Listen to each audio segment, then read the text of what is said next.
معزز خواتین و حضرات، عزیز طلباء، السلام علیکم۔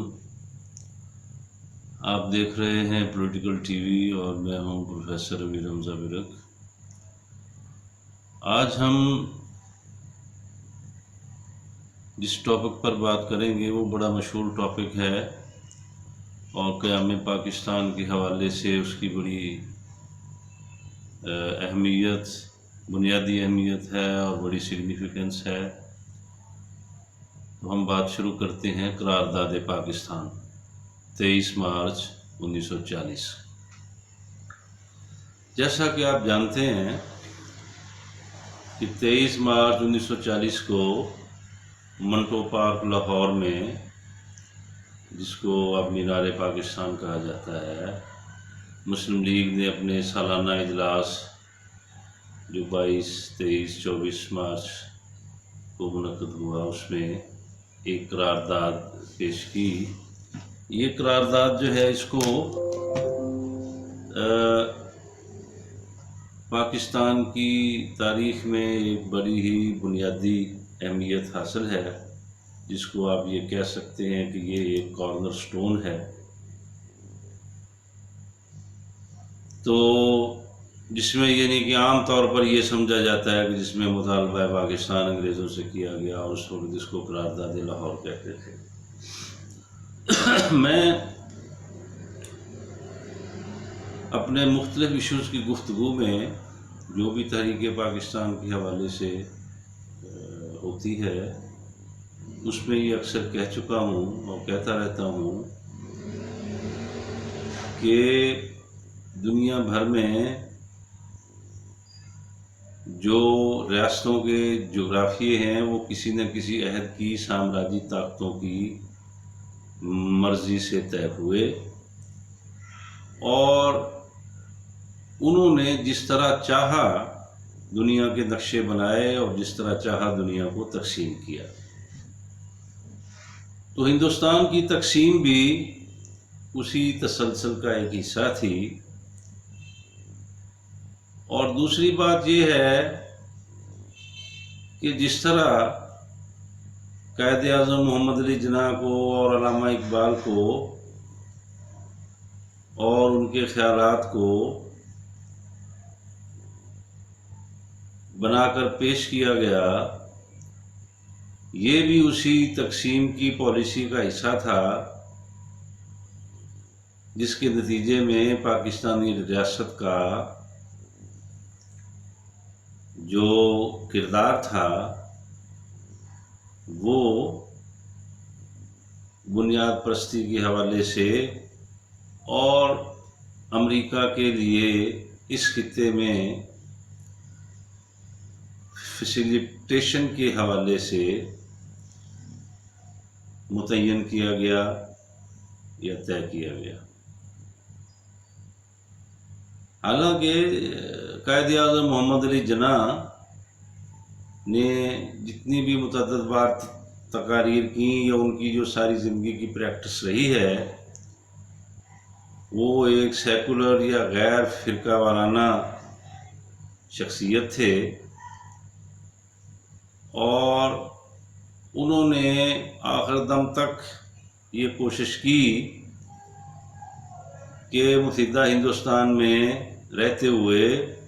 مسلمانوں کے حقوق کا تحفظ کیا جائے اور مسلمانوں کو میکسیمم صوبائی خود مختاری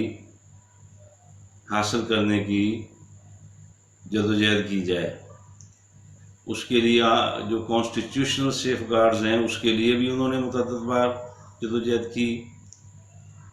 وہ اپنی ذاتی زندگی کے حوالے سے بھی بڑے روشن خیال اور ترقی پسند تھے، جیسا کہ آپ جانتے ہیں کہ وہ کانگریس میں بھی رہے اور کئی ایسی تحریکوں سے وہ لاتعلق بھی رہے، جس کا نتیجہ الٹیمیٹلی بنیاد پرستی یا مذہبی تعصب کے نتیجے میں نکلتا۔ تو یہ کانگریس کی جو قیادت تھی، یعنی کہ کم و بیش وہ قیادت جو 1936-37 کے بعد مسلط ہوئی کانگریس پر، جس میں خاص کر دو شخصیات بڑی قابل ذکر ہیں، پنڈت جواہر لال نہرو اور کرم چند موہن مہاتما گاندھی صاحب، جس کو عام طور پر کہا جاتا ہے۔ اس کی ضد جو تھی، اس کانگریس کی قیادت کی ضد اور مسلمانوں کے بارے میں بڑا متعصب رویہ، متعصب نہ بھی کہیں، بڑا ہی مکارانہ اور عیارانہ رویہ، تو جس کے نتیجے میں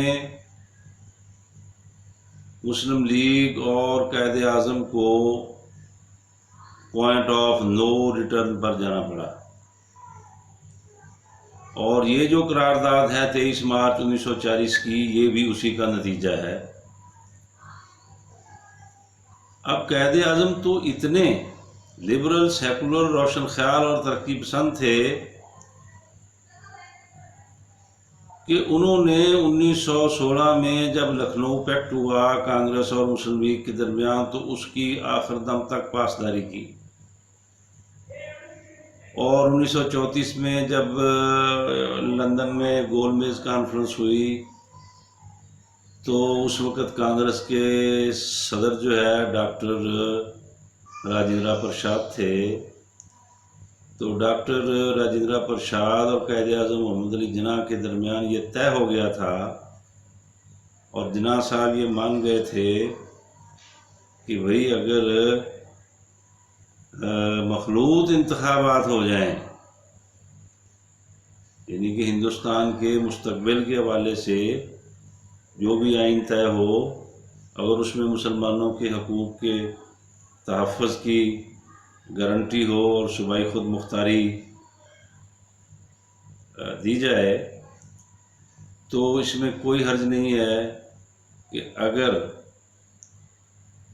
مخلوط انتخابات، جداگانہ انتخابات کی جگہ مخلوط انتخابات ہو جائیں، کوئی حرج نہیں۔ اس حد تک جناح صاحب جو ہے وہ، یعنی کہ ہندو مسلم اتحاد کے لیے یا ہندوستان میں امن و آشتی کے لیے، مذہبی رواداری کے لیے انہوں نے جدوجہد کی۔ لیکن جیسے ہی 1936 کے بعد کانگریس کی قیادت نہرو اور گاندھی کے ہاتھ میں آئی، تو انہوں نے بڑی ہی الٹیاں پلٹیاں مارنی شروع کر دیں، اور پہلا کام انہوں نے یہ کیا کہ وہ جو ایگریمنٹ 1916 میں لکھنؤ پیکٹ ہوا تھا، اس سے کانگریس نے وڈرا کیا۔ اب ظاہر ہے جناح صاحب پہ پریشر آیا، مسلم لیگ پہ پریشر آیا کہ بھئی ہم ہی مطلب یہ انڈین یونین اور ہندو مسلم اتحاد کے سفیر بنتے پھریں، اور یہ جو مرضی ان کے دل میں آئے، یہ مطلب وہ اس طرح کے کام کرتے پھریں۔ دوسرا جو بڑا مسئلہ ہوا 1937 کے انتخابات کے بعد، جب 1937 کے انتخابات کے نتیجے میں کانگریس کی حکومت بنی، 9 یا 10 صوبوں میں غالباً وہ حکومت بنی، اور اس حکومت کی اتنی جو بری کارکردگی تھی اور مسلمانوں کے بارے میں جو متعصبانہ رویہ تھا، اس نے پھر 1938 کے بعد قائد اعظم محمد علی جناح کو مجبور کر دیا، اور وہ پوائنٹ آف نو ریٹرن پر چلے گئے۔ اور پھر اس کے بعد یہ 23 مارچ 1940 کو یہ جو مسلم لیگ کا سالانہ اجلاس ہوا، اس میں یہ قرارداد جو تھی یہ پیش کی گئی، اور اس قرارداد کو فریم کرنے میں یا اسے بنانے میں جو تھا وہ چودھری محمد ظفر اللہ خان کا کردار تھا، اور اس کو پھر اس اجلاس میں شیر بنگال مولوی کے فضل حق نے پیش کیا۔ تو اس قرارداد کے اندر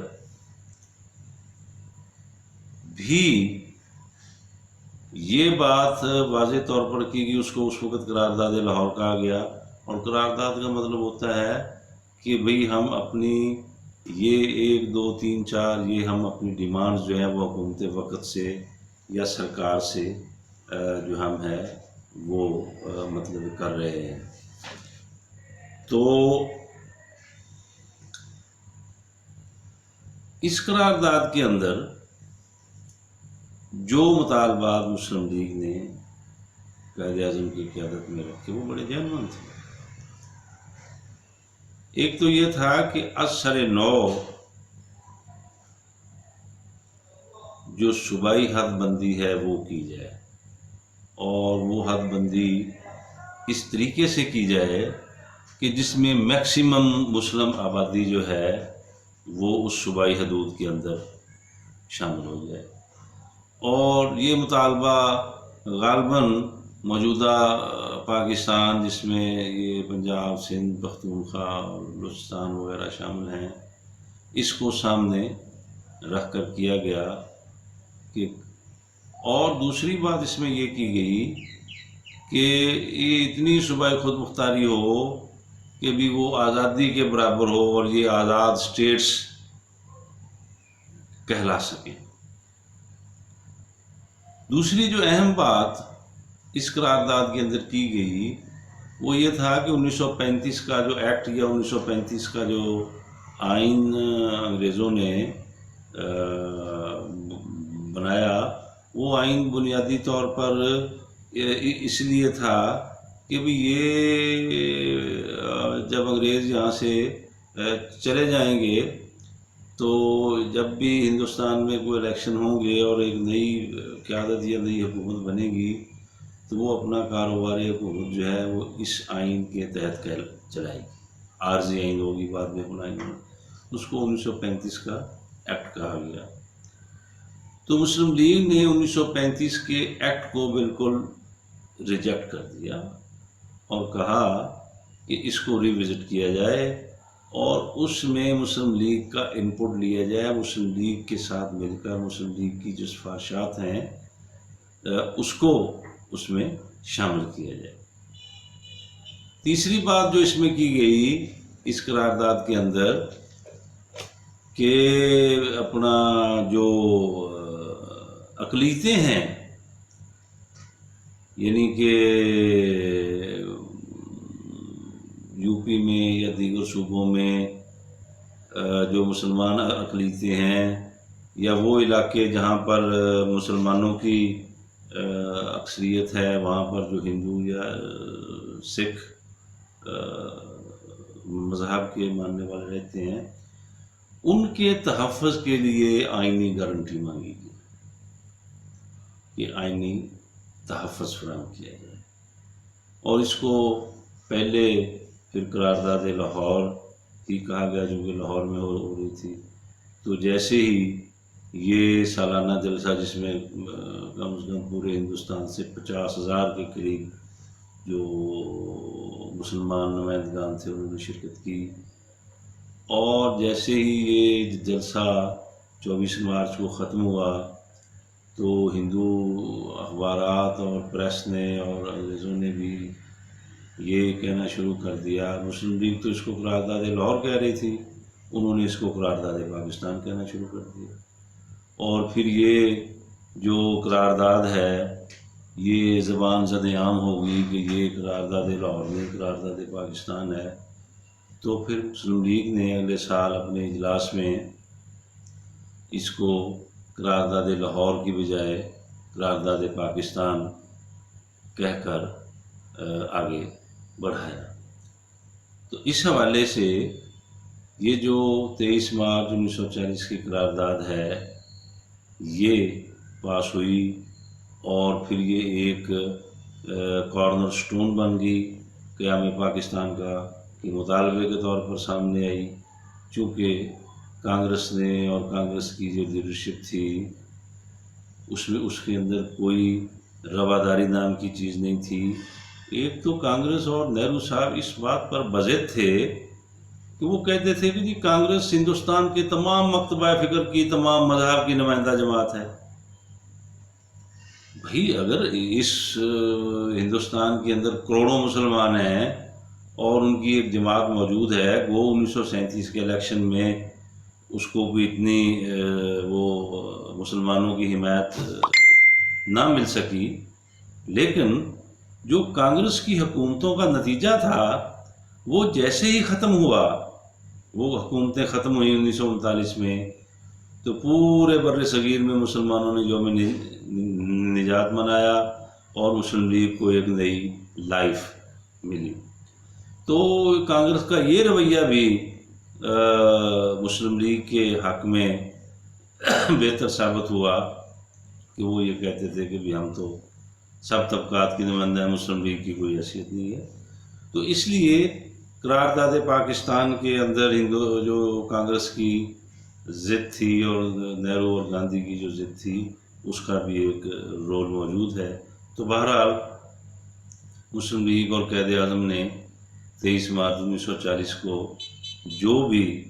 مطالبات اس قرارداد کے اندر رکھے، وہ آگے چل کر